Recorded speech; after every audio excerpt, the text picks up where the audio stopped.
Have you ever wondered about the evolution of telecommunications in India? It's a fascinating journey that starts in the late 19th century and continues to influence the way we connect today. The Indian Telegraph Act of 1885 laid the foundation for the telecommunications sector in India. It was a time when telegraphy was the fastest means of communication. This act governed the establishment, maintenance, and operation of telegraph lines across the country. Fast forward to 1933, the Indian Wireless Telegraphy Act was introduced.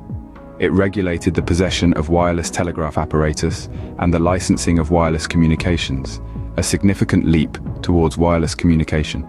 Then came the Telegraph Wires Unlawful Possession Act in 1950, which dealt with the illegal possession of telegraph wires and other related offences.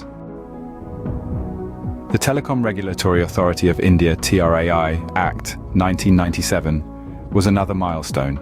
It established the Telecom Regulatory Authority of India, a regulatory body that ensures a level playing field for all telecom service providers. The latest addition to this timeline is the Telecommunications Bill. It aims to streamline and consolidate various telecom activities into a single authorization process. It replaces the old acts, overhauling the telecom department, which currently issues over 100 types of licenses, registrations, and permissions. The Telecommunications Bill introduces various features. For instance, it requires prior authorization from the central government to provide telecommunication services, establish, operate, maintain, or expand telecommunications networks, and possess radio equipment.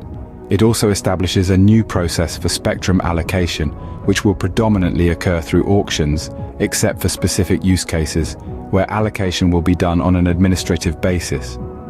The bill also sets guidelines for message interception, suspension of telecom services, and press messages. It introduces a tiered structure for grievance redressal and provisions for cybersecurity measures. Furthermore, the central government can prescribe standards and assessments for telecom equipment, infrastructure, networks, and services. The bill also outlines the right-of-way rules for installing telecom infrastructure and measures to protect users. Another important feature is the amendment to the TRAI Act, allowing individuals with significant professional experience to serve as the chairperson and members. Lastly, the bill ensures priority transmission of messages during disasters, allowing the government to temporarily seize any telecommunication service. In summary, the Telecommunications Bill marks a significant shift in the telecommunications sector in India. It brings together old acts under one umbrella, simplifies processes, and introduces new measures to ensure efficient, secure, and user-friendly telecommunication services. However, the journey doesn't end here. As telecommunications in India continues to evolve and adapt